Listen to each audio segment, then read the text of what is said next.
ఈ వచ్చే తెలుగు కొత్త సంవత్సరం, ఈ వచ్చే ఉగాది పరాజయాలు ఎక్కువ తెస్తదంట. అది కుంభరాశి వారికి ఖచ్చితంగా చాలా జాగ్రత్తగా ఉండమని మరీ చెప్తున్నారు. ఎందుకంటే చిన్నదన్నా అది ఎంత తెచ్చి పడతదట. మనం మంచి చెప్పినా సరే చెడవుతుందంట. సో, చాలా జాగ్రత్తగా ఉందాము ఈ ఇయర్ మాత్రం. నేనైతే చాలా ఫిక్స్ అయిపోయాను. ఇలా నోరు మూసుకొని ఉందామని ఫిక్స్ అయిపోయాను. ఫస్ట్ థింగ్ మనం ఎప్పుడు సేఫ్‌గా ఉంటామంటే మన గురించి ఇంకొకళ్ళ దగ్గర ఏమి చెప్పుకోవద్దు. అలాగని ఇంకొకళ్ళ గురించి ఎవరి దగ్గర మాట్లాడొద్దు.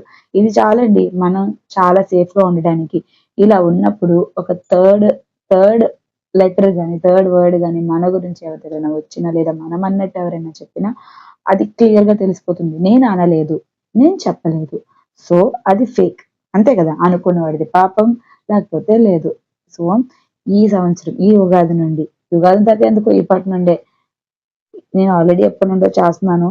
నేనైతే చేస్తున్నాను. మీరు కూడా చేయండి. మీరు ఇఫ్ ఎక్వేరియస్ అయితే సాధ్యశక్తి ఉంటే ఇది మాత్రం ఖచ్చితంగా చేయండి. ఎవరితోని ఎవరి గురించి మాట్లాడొద్దు. సగం ప్రాబ్లమ్స్ క్లోజ్ అయిపోయినట్టే. ఓకేనా? అండ్ మీ కష్టాలు గాని, సుఖాలు గాని, బాధలు గాని, ఇంకేవైనా గాని ఎవ్వరికీ చెప్పుకోవద్దు. ఎందుకంటే మీరు ఎంత చెప్తే అది ఎంత అవుతది. ఎందుకు? ఆ ఎంత చెప్పడం మానేస్తే ఎంత అవ్వడం కూడా మానేస్తది కదా! సో, మీరు ఎవరితోని ఏం షేర్ చేసుకోవద్దు. That is the best thing to survive సాధ్యసాధ్యం. ఓకేనా?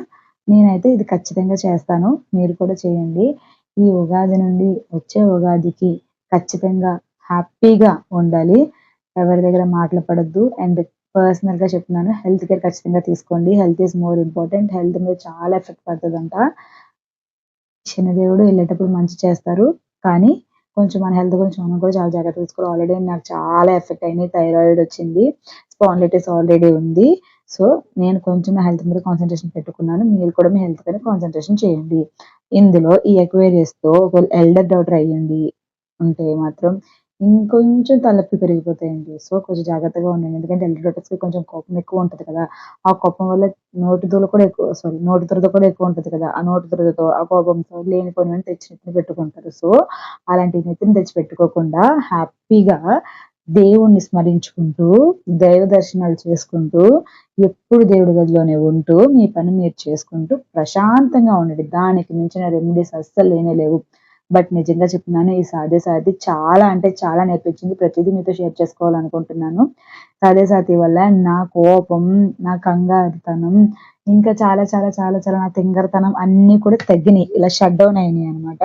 ఒక క్రమశిక్షణ, ఒక పద్ధతి అన్నీ వచ్చినియి. నిజంగా. అవి ప్రతి ఒక్కళ్ళకి వస్తాయి సాధ్యసాతిలో.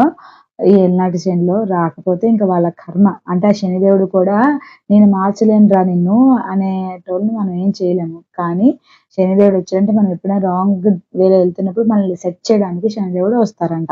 వచ్చాక కూడా మనం సెట్ కాలేదనుకోండి, ఇంక నిన్ను మార్చలేనురా కుక్క తోక వంకరేలాగా నువ్వు ఇంతేరా అని జెప్పేసి దేవుడు గూడా ఎళ్ళిపోతాడు.